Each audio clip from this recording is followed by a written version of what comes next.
So, aside from the fact that we're not stopping things that came from forced labor, sweatshops, slavery, um, appears that Canada is reneging on all sorts of deals. It's really hard to look at the United States and say you can't be trusted when apparently neither can my government. See, both the European and allies in Canada of NATO are supposed to be spending 3.5% of their gross domestic product on military and another 1.5, specifically in Canada, on defense. And as I've pointed out, since Canada can't even be bothered to properly screen people who are coming into the country, defense is kind of shutting the barn door after the horse ran out. Either way, more than anything, the government in the United States is saying that nothing else can be done because all of you have been depending so much for so long on the United States. And, quite frankly, in this case, the United States is right to rebuke Canada because Canada has had its thumb up its ass for ages when it comes to defense. Everybody so proudly looks at the border between Canada and the United States, longest undefended border in the world. Yeah, and aren't we looking at that border now and going, oh shit, as the felon and his supplicants again start talking about making Canada the 51st state.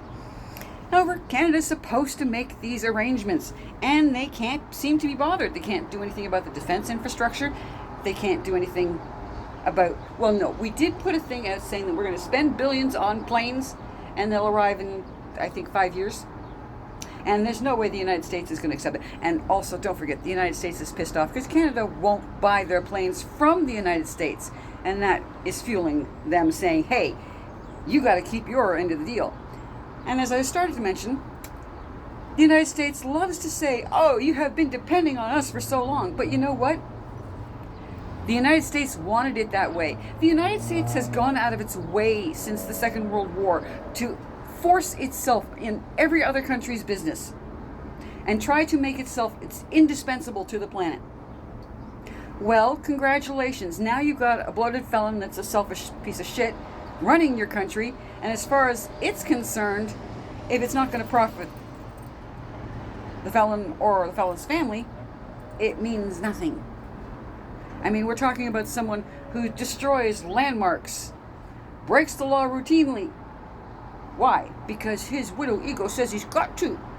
And meanwhile, up in Canada, we've got Carney, who is going through all of his political theater saying, oh, we're doing all these things to make Canada stronger. Meanwhile, Canada, if you ask the people who live in that country, it's not getting better.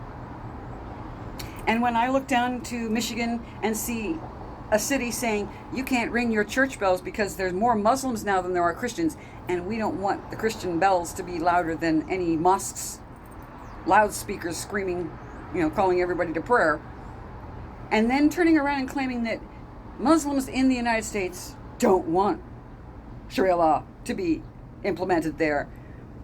All I can say is, Mehdi Hassan, the only one gaslighting is you. Oh, incidentally, I brought up the Islamic colonization because that's part of security. If you want your country to be secure, you do not allow those that wish its destruction within your borders. I would have thought that comes under the category of common sense.